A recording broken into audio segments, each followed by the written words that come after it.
Before we actually get into things, I want to make it abundantly clear that Yu-Gi-Oh! Is in fact a complicated game. I started playing this game 2 years ago and I still feel like I'm looking something up every other duel. There's so many combinations of decks with different abilities that can go up against each other that either seem to contradict something that you've come to know by heart or outright question the rules in general. This is not a beginner's card game in my opinion. If I was going to recommend a card game as someone's first, I would recommend something like Magic or Pokemon, where most things are shortened to keywords like in Magic's case, or where the cards are very blunt in what they can do, as is the case with Pokemon. Being able to read the cards from an arm's length distance is also a huge plus in my opinion. I just wanted to have this preface here to make sure it was clear that this video isn't supposed to be me being a contrarian, acting as if I think this game is easy to pick up and learn to play in a few hours. Like I said before, during a duel, when my phone isn't being used as the life point counter, it's open to Google looking at Reddit threads asking about the same obscure matchup I'm finding myself in at the moment. I wanted to make this video to see what it would be like to get someone with no prior experience of Yu-Gi-Oh! Into the game. Mainly, I wanted to see how well I could teach someone the basics and have them play a deck with minimal amount of help from me. I was originally thinking of having them play the normal format, 40-60 card decks, 15 card extra decks, all zones available, that sort of thing. Not that I think that it couldn't work, but the decks that I have built have a lot of cards in them that would make the game harder to understand for someone who's just starting out. I thought it would be best if they used decks that use mechanics that Yu-Gi-Oh! Is widely known for, even to people who may have only had experience from watching the show. Things like normal and special summoning, the difference between the graveyard and banished pile, you activated my trap card, and fusion summoning using a card like polymerization. These are the concepts that I think are the most important aspects of the game to learn, as these kinds of cards, for the most part, do exactly what they say with minimal confusion. I wanted to avoid explaining more convoluted aspects of the game, such as the difference between destroying a card and sending a card to the graveyard, or how even though an extra deck monster can't be in your hand, cards that return a monster to the hand can still work on extra deck monsters, just that they return to the extra deck instead. Or even how equip cards don't say they target in their texts, but they always target regardless. These are the things that I feel make the game harder to understand because they make the idea of cards doing exactly what they say a bit more murky. For example, a new player who is under the impression that a card's text must be applied in the exact manner that it is describing may miss the opportunity to send a fusion monster back to the extra deck because their card says it returns monsters to the hand, but extra deck monsters don't go into the hand, therefore they believe the card's effect cannot be applied. So what was the solution to this? What was a way to have a simple, more basic version of Yu-Gi-Oh! Without having to break my bank account to make brand new decks?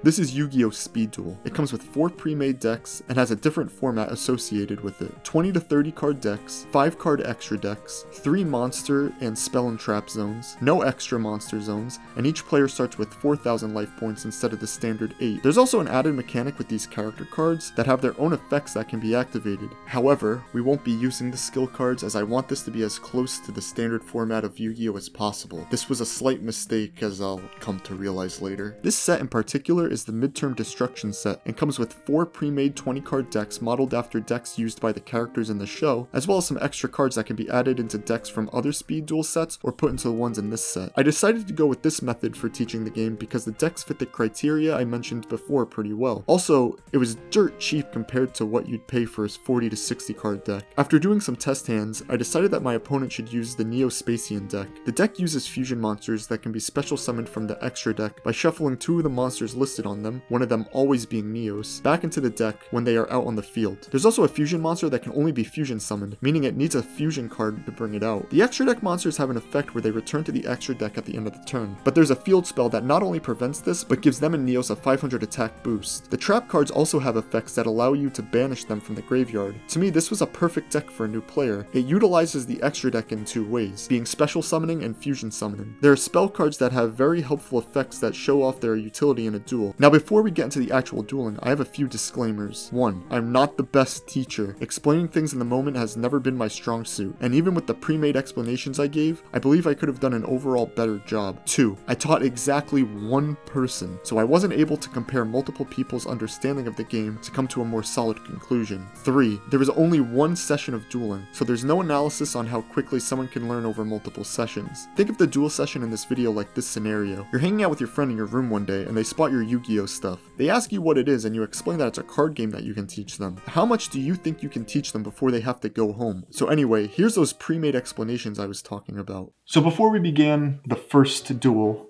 I gave the player a basic rundown on what each of the 3 card types do in the main deck, and then I did a bit of a small explanation of the extra deck afterwards. But first and foremost were the 3 main card types in the main deck, just so that when they got their starting hand, they didn't have like no idea what they had to do. This would give them, in my opinion, just a small jumping off point on what they could do without me having to interfere and look at their hand too much, which was another goal. I wanted to look at the other player's hand as least often as possible, just so it didn't feel like I was playing the game for them. But first and foremost was the explanation of these cards, and I started off monster cards.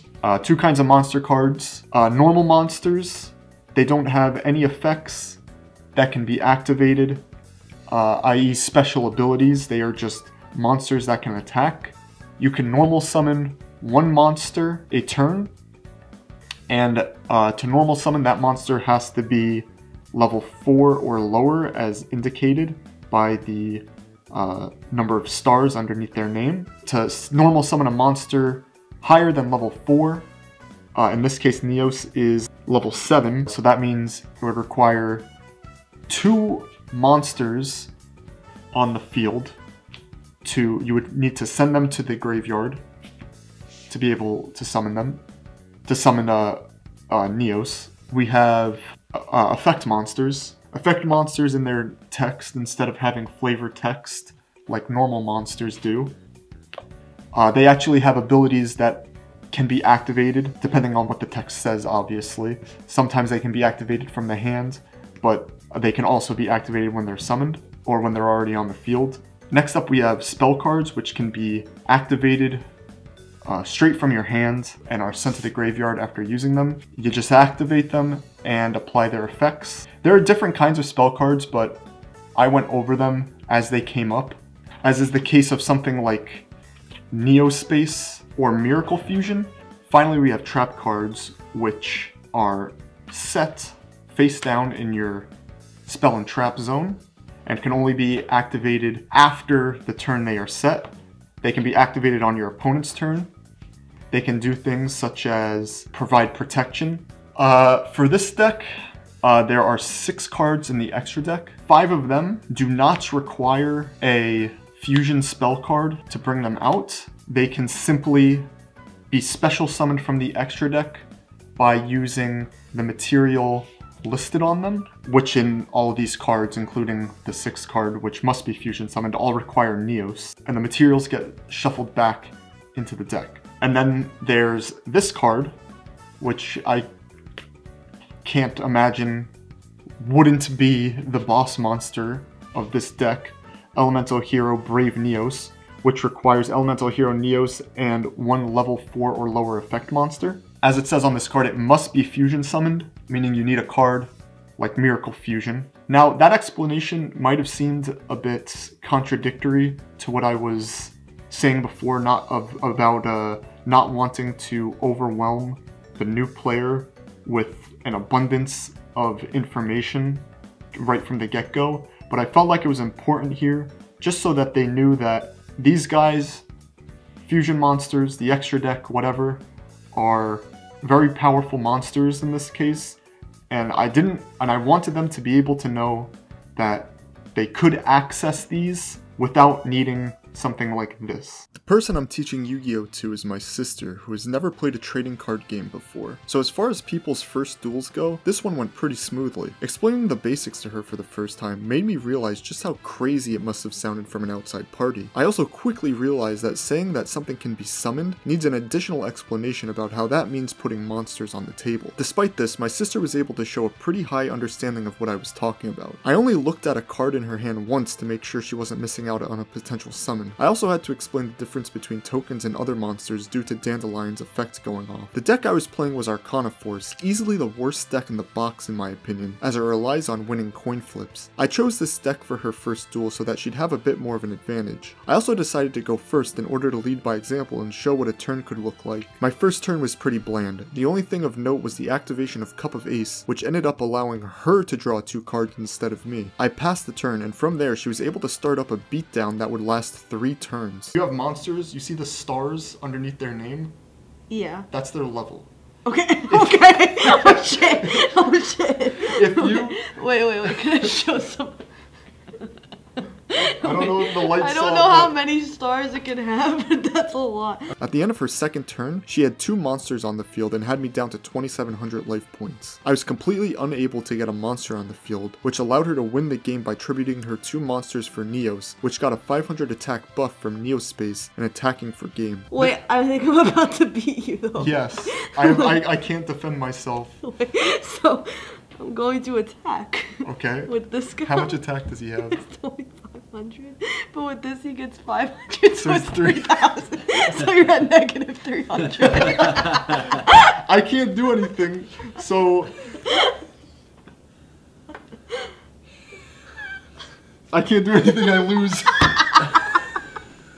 Duel 2 started off with a bit of an explanation as to why you'd want to keep spells in your hand instead of setting them like traps. This confusion was mostly on me, as I explained before that you could set spells like traps, but never really went into why you might not want to do that. On my turn, I activated Arcana Reading with the coin toss resulting in my opponent's favor, allowing her to add a card from deck to hand. Not a specific kind of card, mind you, any card in her deck. This also led to me explaining the difference between drawing a card and adding a card. Drawing meaning taking the top card of your deck, and adding being where you go through your deck to find a card. This allowed her to find a monster to summon next turn to be able to special summon a monster from her extra deck. On her turn, I stayed as silent as possible, only chiming in to remind her to read her cards, knowing the potential combos she could pull off. First, she activated Neospace. She then normal summoned Dark Panther. Then, because Neo Alias's name was now Elemental Hero Neos, she was able to special summon Dark Neos from the extra deck, with Neospace allowing Dark Neos to remain on the field despite its effect, and also giving him a 500 attack boost. She had successfully pulled off a combo that had me backed into a very tight corner without a hitch. With my board looking very desolate, there wasn't even the slightest breeze to keep her from decimating the majority of my life points. With 1,000 life points left and no monsters to summon, I needed to top deck something good. I managed to draw the Empress and win the Twin Cost, but it only helped me out on her turn, and with only so many life points left and a 3,000 attack monster on her side of the field, there was only so much I could do. I passed the turn to her, and she proceeded to dismantle my back row with Galaxy Cyclone. She would have attacked for game, but I was able to use the quick effect of Temperance to negate all battle damage done to me. I still lost the Empress, but this allowed me another turn to recuperate. Unfortunately, because my sister knew this summoning would allow me to special summon from the hand, I had no monsters on the field. This draw would determine the duel and the match. Okay.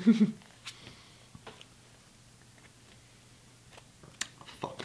Well, it ended up determining that my sister would be the victor. Match 1 went to the newbie. Let me lay it down for you guys real fast. Arcana Force sucks, but it allowed a new player to accomplish a lot against it. And since I could tell my sister was really starting to get the hang of things, I decided to switch to a better, more competent, and less coin-flipping shenanigan deck. I chose the Fossil deck as it actually had cards in its extra deck, and we started the next match. At the beginning of the first duel, my opponent played Dark Panther and set 1 card in her back row and passed to me, where I was actually able to normal summon a monster on my first turn for once, and took out her Panther as well as 1,000 of her life points. Passing the turn, Neospace and Grand Mole entered the field, a card notorious for its effect of returning monsters to the hand without taking damage. It wasn't looking good for her. The tables had definitely turned now that I was using a more serious deck, and the life point totals were practically a mirrored version of the totals we saw last match. It wasn't until she summoned Card Trooper and activated its effect did things start to go in her favor. She used Card Trooper's effect to send the top 3 cards of her deck to the graveyard, which happened to include Neos. This wouldn't have been too big of a deal. Card Trooper was now 1,500 attack stronger, but only until the end of the turn, so only one of my monsters would be destroyed, still leaving me with a monster to attack with next turn. Unfortunately for me, she had this in her hand.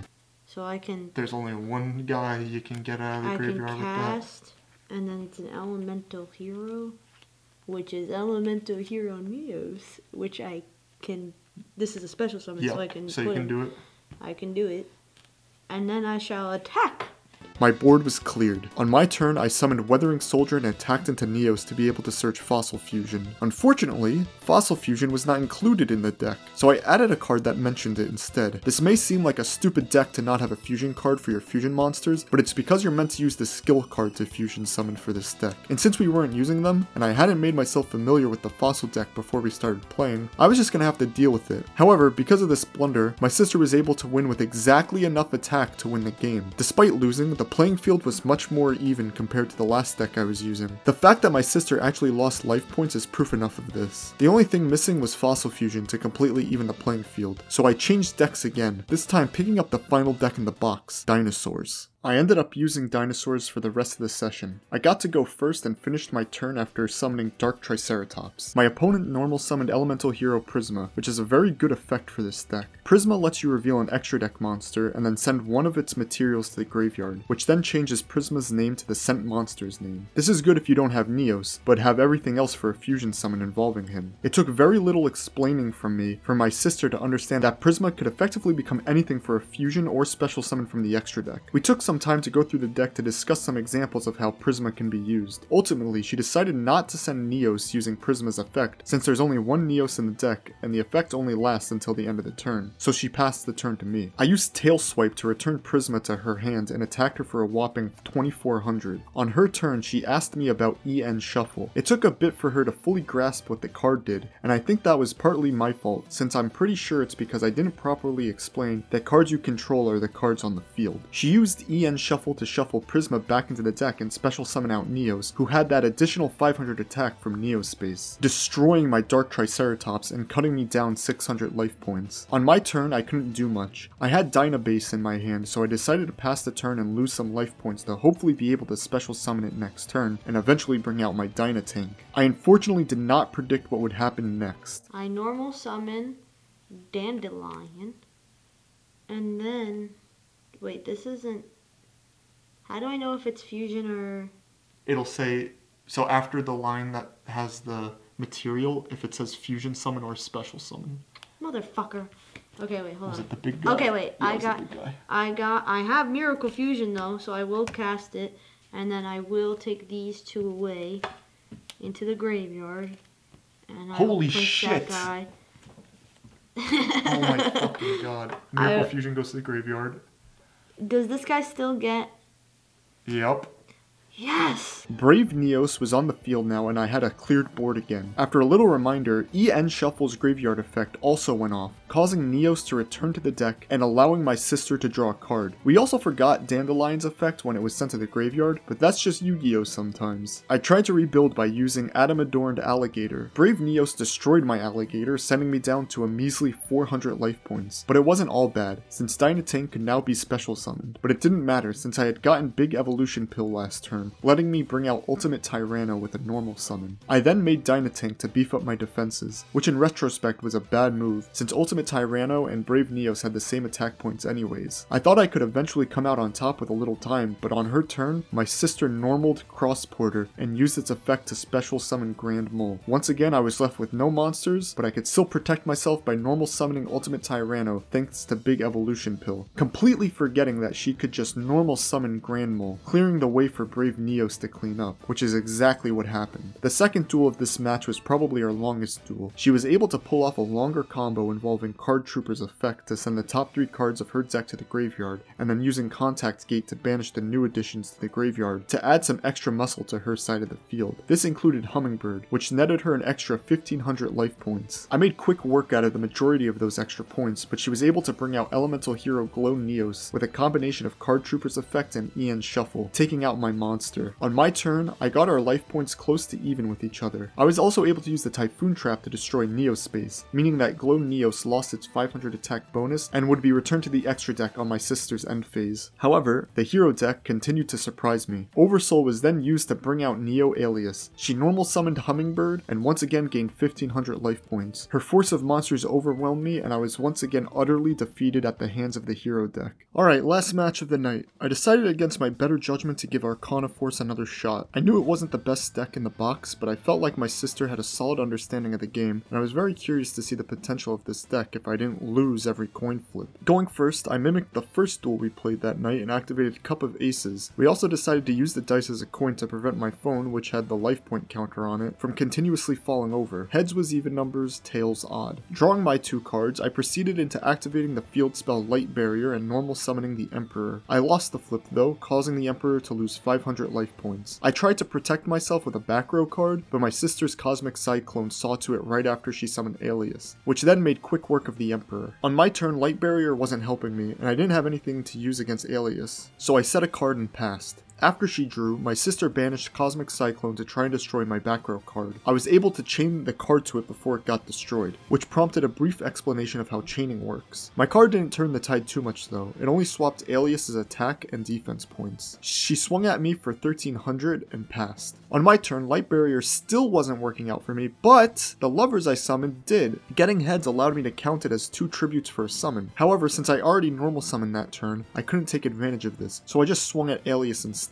Luckily, my opponent wasn't getting any good draws, so after summoning Dandelion, she passed the turn to me. Light Barrier finally worked out for me, so I activated Fountain in the Sky just in case and tributed the lovers for Temperance. I then activated my trap card, Arcana Call, to give Temperance the Emperor's effect of giving all Arcana Force monsters I control an extra 500 attack. But because some of my brain cells went on a coffee break in that moment, I forgot to actually add that damage in the calculations. On her turn, my opponent used a combo that eventually brought out Aqua Dolphin, but for once the heart of the cards were on my side. I drew the Magician, which was enough to destroy Aqua Dolphin, and then Temperance cleaned up the rest of her life points. Duel 2 of the match started with my sister summoning Card Trooper and milling 3 cards to the graveyard. On my turn, I activated Valhalla, Hall of the Fallen, to be able to special summon the Moon. Starting off with a 2800 attack point monster is insane for this deck. I should have obliterated Card Trooper, but we forgot that its 1900 attack it had from the mill only lasted until the end of that turn. We also forgot that when it's destroyed, she gets to draw a card. Looking back, it's probably good that this was our last match of the night. It was getting late and we were both making mistakes. Again, that could just be attributed to Yu-Gi-Oh! Sometimes. Sometimes you just forget to read. It happens to the best of us. I set and passed. On her turn, my sister summoned Alias, and unfortunately, didn't have the cards for a combo, so it was back to me. On standby, the Moon granted me a token that I used for the tribute of the returning Temperance. I flipped Inverse Universe again to make Alias a bit more fragile, and then went in for game. At the end of the night, my opponent had come out with the most wins, with me only being able to muster out 1 match. So at the end of this, what exactly did I learn about teaching someone how to play Yu-Gi-Oh! And the challenges one might come across when trying to learn? Firstly, the thing that was easiest to pick up was battling. It was not hard to have my sister understand how dealing damage to monsters and life points work. When 2 monsters battle, the bigger number wins. We of course went over defense position and how no life points are reduced when a monster in that state is destroyed in battle, but again, easy lesson to learn. Using spell cards was also relatively easy to get down. However, the things that they specifically do is another matter. For example, EN Shuffle is something that may seem super easy to understand to an experienced player, but to a new player it's another story, especially when they don't know the deck they're playing that well. EN Shuffle lets you shuffle a monster into the deck and special summon another with a different name. If I didn't explain that all the extra deck monsters needed Neos, then it may just seem like a way to add monsters to your field. Played with the knowledge that Neos on the field is a huge thing for her, my opponent was able to understand why the card is extremely handy, and that's not even getting into EN Shuffle's second effect when it's in the graveyard. My sister also quickly understood how important Neo space was. That 500 attack point boost to her fusion monsters and Neos was already a big bonus, but she also quickly realized that without it, her fusion monsters wouldn't be on the field for very long. At the beginning, we likened extra deck summoning to paying for things in Settlers of Catan, a board game we have a lot of experience with. Once we made that connection, I saw everything kind of click for her. Special summoning the Neos monsters by shuffling Neos and Neospatian back into the deck was like buying a town, but Brave Neos was her city, requiring Miracle Fusion to bring it out. Looking over the footage, I noticed that I was the only one using trap cards, so I never really found out how she would adapt to it. She did understand setting cards face down and even witnessed me using a trap against her, so I can't imagine there's that much for her to learn about traps. Overall, I believe my sister left the table with a firm grasp of the mechanics of the game, and after a few more sessions could probably play a duel without me having to interfere at all. That being said, I can't ignore the fact that Speed Duel is an abbreviated format of the standard version of Yu-Gi-Oh! This is in no way an insult to speed dueling. I had a lot of fun playing it for this video, and even have some friends who've been playing the game way longer than I have, who also love speed dueling. If you're not in the know about the current Yu-Gi-Oh meta, then you should know that most games are over in 3 to 4 turns. There's things like hand traps, tributing your opponent's monsters, board breakers, and way more kinds of extra deck monsters than just fusion. That's not even touching on subtle things like how 2 cards may seem like they do the same thing, but are actually completely different, something I talked about earlier. So after all this dueling and talking, what is the answer to my initial question? How complicated is Yu-Gi-Oh actually? It's pretty complicated. There is no way that it isn't complicated in some way, shape, or form, but I strongly believe that if you want to get someone into Yu-Gi-Oh, I highly recommend using Speed Duel as a jumping off point, and then expanding into the regular game from there. If they feel that the regular game is too complicated, I wouldn't sweat it too much, as Speed Duel is still a really fun and cheap alternative. If we hadn't started so late at night, I am fairly confident that given a little more time, my sister would be able to play the hero deck to its full capacity, with very little interference from me. The normal format of Yu-Gi-Oh is another story, but because of Speed Duel, I doubt it would take very long for her to get adjusted to it. I love Yu-Gi-Oh! It's probably my favorite card game out of all the ones I've played, and even though it's kind of frustrating to be a Yu-Gi-Oh fan in today's meta, I can still say that I always have a good time whenever I get together with my friends and duel with the decks we put together. Not really caring about the format, but playing with the decks that we saw in a video once, or were inspired by a character's deck from the show, or just thought a card looked cool and decided to build a deck around that. Double dueling kicks ass, by the way, just throwing that out there. So if you're thinking of getting into the game, ask a friend who knows the game to maybe go halvesies on whatever the newest set is for Speed Duel and ask them to teach you. It only costs you like $7 to $8 if you do it this way, instead of the $30 to $60 it may cost for 3 structure decks, or even hundreds of dollars if you decide you want to build one out of singles. So yeah, pick your poison, I guess.